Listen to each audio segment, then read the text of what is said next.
महाराष्ट्राच्या विशेषतः ग्रामीण भागाकरता एसटी ही अत्यंत जीवाभावाचा विषय आहे, सर्वसामान्य जनतेकरता। अध्यक्ष महोदय, या सभागृहामध्ये सुद्धा असं निदर्शनाला येते की सर्व सदस्य आम्ही हे एसटी महामंडळाचे प्रश्न सुटले पाहिजे, त्यांच्या कर्मचाऱ्यांचे प्रश्न सुटले पाहिजे, त्यांना चांगलं जीवन मिळालं पाहिजे या मताचे आहोत आणि त्या दृष्टीने सर्व प्रश्न विचारले जात आहेत। अध्यक्ष महोदय, इतक्या मोठ्या प्रमाणावर अवहेलना, पगार सुद्धा वेळेवर नाही, त्यांची मागणी तुम्ही त्यांना शासनाचे कर्मचारी म्हणून घ्या, तिथं आपण मान्य करत नाही, परंतु कमीत कमी पगार वेळेवर देणं, योग्य त्यांचा मोबदला त्यांना देणं, त्यांच्या मागण्या पूर्ण करणं या बाबतीत सुद्धा कुठेतरी दुय्यम स्थान, त्या प्राधान्यक्रम पाहिजे त्या एसटीच्या विषयाला, ते नाही, ही परिस्थिती मान्य करावं लागणार आहे। अध्यक्ष महोदय, या व्यतिरिक्त असं निदर्शनाला येतं की एसटी एखादा 50 डेपो जर असेल आणि 50 गाड्या तिथे एसटीच्या असल्या पाहिजे, तिथे 25 गाड्या नाही।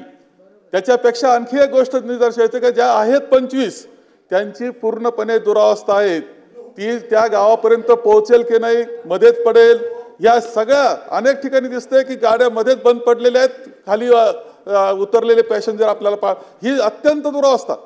आपण ज्यावेळेस शासन चालवतो, आपण एक समर्थ राज्य आहे, सर्वसामान्य जनतेकरता एसटी काम करते। महावितरण आणि एसटी ह्या दोन गोष्टी अशा आहे की सर्वसामान्य माणसाशी निगडीत आहे। त्या असं असताना एसटीकडे इतकं दुर्लक्ष का?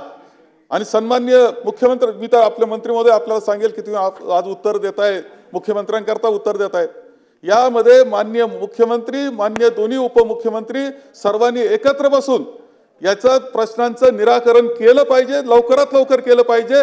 एका बाजूला बसेस चांगल्या दिल्या पाहिजे, दुसऱ्या बाजूला त्यांना समाधानकारक अशा प्रकारचा भत्ता त्यांना मिळाला पाहिजे, त्यांचा रोजगार त्यांना मिळाला पाहिजे, त्यांचं कुटुंब चांगलं चाललं पाहिजे, या दृष्टीने निर्णय घेणं आवश्यक आहे। आपण दुर्लक्षित क्षेत्र जे असतं आपलं, त्या दुर्लक्षित बाबतीत एसटी आहे असं जे चित्र आहे ते तुम्ही बदलणार आहात का? अध्यक्ष महोदय, आदरणीय ज्येष्ठ नेते थोरात साहेबांनी जो मुद्दा उपस्थित केला, ही वस्तुस्थिती आहे की एसटी ही ग्रामीण भागातलं दळणवळणाचं गोरगरिबांना चांगली सेवा देणारं एक वाहन त्या ठिकाणी आहे, सेवा देणारी संस्था आहे। आणि आपण म्हणतात ती वस्तुस्थिती आहे की यापूर्वीच्या काळामध्ये या विषयाकडे जेवढं गांभीर्याने लक्ष द्यायला पाहिजे होतं, दुर्दैवाने तेवढं लक्ष त्या ठिकाणी दिलं गेलं नाही। परंतु पाठीमागच्या काळामध्ये जर आपण एवढ्यातली जर माहिती घेतली, एसटीच्या महामंडळाचं उत्पन्न वाढवण्याच्या दृष्टिकोनातून मी आताच आपल्याला सांगितलं की 5150 इलेक्ट्रिक वाहनं भाडे तत्वावर आपल्या ताफ्यामध्ये सामील होत आहेत। 1000 जुन्या डिझेल इंधनावर चालणाऱ्या वाहनांचं CNG इंधनावर मध्ये रूपांतर त्या ठिकाणी करण्यात आलेले आहेत। 5000 जुन्या डिझेल इंधनावर चालणाऱ्या वाहनांचं LNG इंधनावर चालणाऱ्या वाहनांमध्ये रूपांतर त्या ठिकाणी करण्यात, याच्यातनं दोन फायदे आहेत। याच्यातनं जो काही डिझेल पेट्रोलवर जो काही खर्च व्हायचा त्या माध्यमातून मोठ्या प्रमाणात बचत होणार आहे आणि मेंटेनन्सवर जो मोठा खर्च व्हायचा त्याच्यातनंही या ठिकाणी मोठ्या प्रमाणात बचत त्या ठिकाणी होणार आहे। त्याच्यासोबतच 2420 BS6 मानकाच्या बसेसची प्रक्रिया, खरेदीची प्रक्रिया आता पूर्ण करण्यात आलेली आहे आणि याही बसेस त्या ठिकाणी आपल्या ताफ्यामध्ये सहभागी होणार आहेत। अध्यक्ष महोदय, मी आता जसं सांगितलं की एसटीच्या साठी वेगवेगळ्या चांगल्या योजना त्या ठिकाणी राबवण्यात आलेल्या आहेत। विद्यार्थ्यांना एसटीमध्ये बस प्रवासामध्ये सवलत दिली जाते। सभागृहाच्या माहितीकरता मला निदर्शनास आणून द्यायचं आहे की 23 माहिती नाही, आकडेवारी मी आपल्या माहितीकरता ऐकून घ्या, साधारणपणे चिठ्ठी नाही, हे रेकॉर्ड आहे ना, रेकॉर्ड आहे। विद्यार्थ्यांच्या पाचच्यासाठी 23-24 या वर्षामध्ये 837 कोटी रुपयांची प्रतिपूर्ती सरकारने केलेली आहे। यापूर्वीच्या काळात भास्करराव एक नया पैसा नव्हता। अध्यक्ष महोदय, अमृत ज्येष्ठ नागरिक जे 75 वर्षांच्या वरचे आमचे आजी आजोबा आहेत, त्यांच्यासाठी 1124 कोटी रुपये, शांतरा 1100 कडू साहेब बसून बोलू नका, 75 बसून बोलू नका। 1124 कोटी रुपये जे आमचे आजी आजोबा वृद्ध आहेत, आमचे आई वडील आहेत, त्यांच्या प्रवासाच्या सवलतीपोटी 1124 कोटी रुपये सरकारने प्रतिपूर्ती केलेली आहे. आणि संपूर्ण महाराष्ट्रामध्ये महिला सन्मान ज्या योजना आपण राबवल्या त्याच्यातल्या ग्रामीण आकडेवारी सांगतोय, ऐकून घ्या, ऐकण्याची तयारी ठेवा. वस्तुस्थिती आपण निदर्शनास आणून देऊ इच्छितो. अध्यक्ष महोदय, 1605 कोटी रुपये महिलांच्या जो 50% आपण सूट दिली त्याची प्रतिपूर्ती सरकारने एसटी महामंडळाला त्या ठिकाणी केलेली आहे. आणि म्हणून अध्यक्ष महोदय आणि आपल्या सभागृहाच्या माहिती करता सर्व कर्मचाऱ्यांचा पगार 10 तारखेच्या आत केला जातो. बच्चू कडूजी, बच्चू कडू. अध्यक्ष महोदय, तुमच्या डोक्याच्या वर सत्यमेव जयते लिहिलं आहे. दादाजीनं मंत्री महोदयांना फक्त सत्य सांगावं. तुम्ही एक सांगा, अध्यक्ष महोदयाच्या चालकाला पगार जो भेटते किंवा तुमचा जो ड्रायव्हर आहे त्याला जो पगार भेटते तो एसटी महामंडळाच्या चालकाला का भेटत नाही? तुमचा चालक हा एसीच्या गाडीत फिरतोय. अध्यक्ष महोदय, तुमचा पण चालक एसीच्या गाडीत फिरतोय आणि हा भर उन्हात त्या एसटीत बसलं ना तर चौफेर घाम येतं. त्याचे कष्ट अधिक जास्त आहे आणि त्याला पगार कोण कमी आहे? छत्रपती शिवाजी महाराजांना अफजल खान फाडला होता फक्त अन्यायासाठी. तुम्ही अन्याय काय करताय? किमान वेतन कायदा काय म्हणतं का किमान 14,000च्या वरती आपण पगार दिला पाहिजे.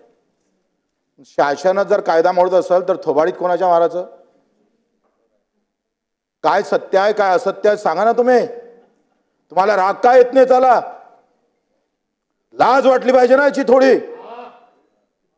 काय एका चालकाला तुम्ही 19,000 25 ते 30,000 देता आणि तो सगळ्याची सेवा करतो त्याला फक्त 12,000 देता? लाज नाही वाटत?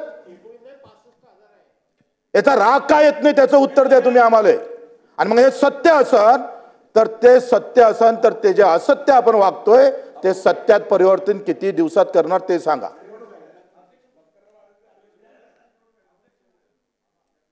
अध्यक्ष महोदय,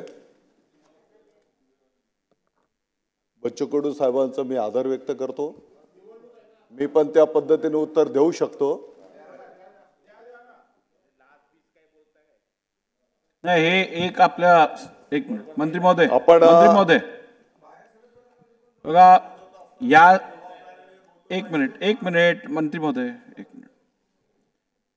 या सभागृहात एक प्रथा परंपरा आहे. आपल्याकडे अनपार्लिमेंटरी लँग्वेज संदर्भात नियम आणि पुस्तकही आहे.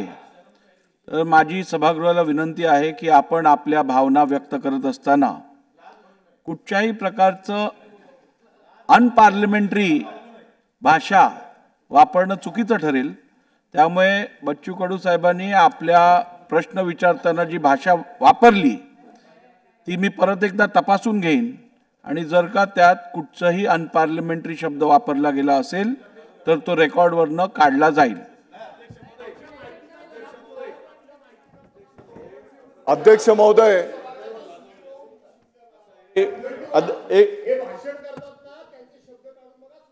तेच मी आता सांगत होतो. यापेक्षाही आज तर केवळ लाज शरम हे तर रोज चाललंय. यापेक्षाही जरा काढून बघा. मला वाटतं की मुनगंटीवार साहेबांचं अर्ध भाषण काढून टाकावं लागेल. अर्ध भाषण आता एवढंच आहे. त्यांनी लाज काढली, तुम्ही शरम बाळगू नका, विषय संपतो. म्हणजे त्यांनी लाज काढू नये, शरम बाळगू नये, पुढे जावं. मंत्री महोदय. अध्यक्ष महोदय, पहिली गोष्ट तर आत्ताच्या घडीला चालक आणि वाहक यांना 38,000 रुपये सरासरी पगार मिळतो. हा पहिला विषय सगळ्या सभागृहाच्या माहिती करता.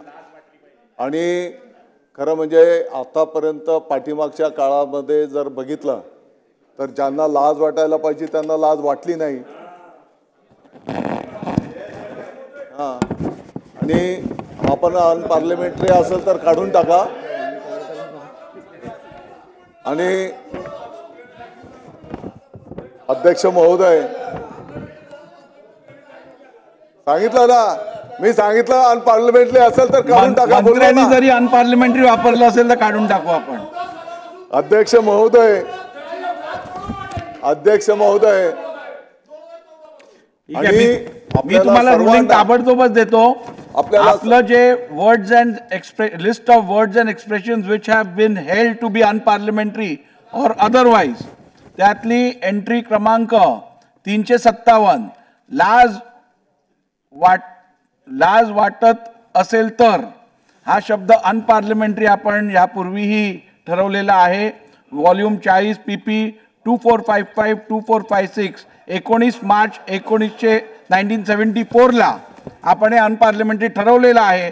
त्यामुळे आपण वापरलेला लाज हा शब्द रेकॉर्डमधनं काढला जाईल. मी संपूर्ण सभागृहाला समज दिलेली आहे.